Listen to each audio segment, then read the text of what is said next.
Hello everyone, and welcome back. My name's Curtis, and today on the ground we have a Ford Sterling 10 1/4. Now, I honestly don't know what year specifically this truck came out of, but I know that it's between 1986 and 1997. These axles were predominantly found in the Ford F250 and F350 line of trucks. Ford used them over the span of, well, that many years. They're a pretty well manufactured axle. They're a full floating design, and we're going to get started taking this one apart, and we're going to learn as much about it as we can as we go. We're going to start by taking the drum off. This guy was definitely rusted in there. I mean, you can see it was grabbing in those two spots. Just like that.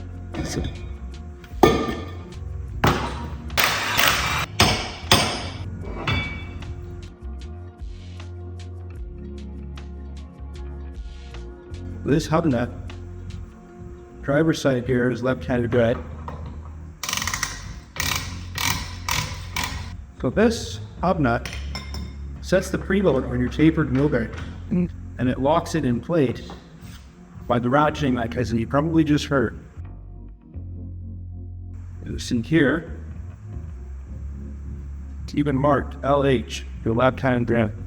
We'll get in behind our hub. Pull out our bearing, and go. So I'm just going to pull this whole backing plate assembly off as one unit. This is your parking brake leader.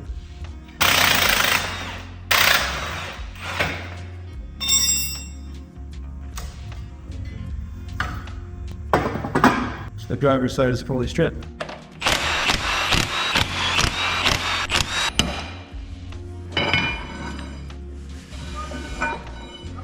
There's that ratcheting mechanism on our hub nut.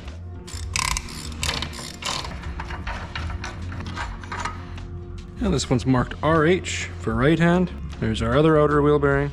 In case you were wondering, the inner bearings are still in the hub. That seal on the back is holding them in. Now we're lucked out. This hub wasn't as hard to get off.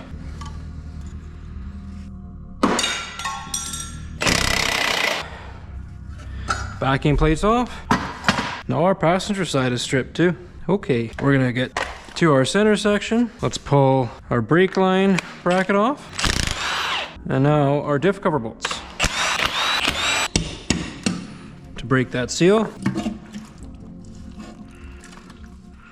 And that fluid is roasted. And that carrier is marked 355. So our tag was accurate. You see, I've already got the right size socket on the pinion nut, but we're not quite there yet.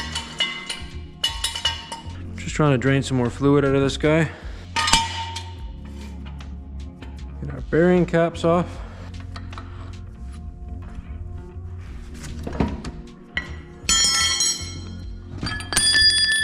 There we go. Everything came out as one.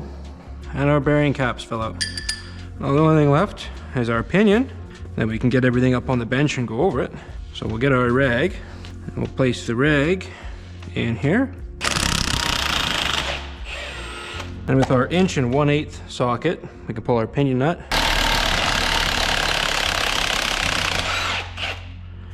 Just like that.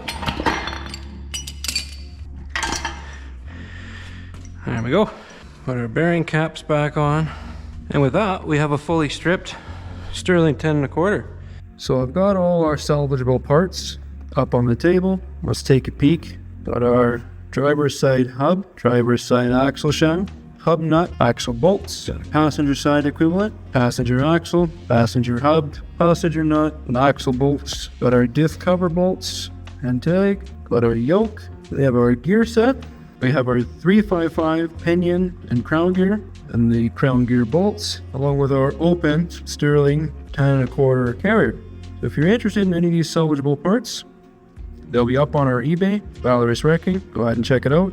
If you enjoy this type of content, definitely stick around, give us a like and a subscribe. We post pretty regularly, and it helps the channel grow. But with that being said, thank you for taking the time to watch, and I'll see you in the next one.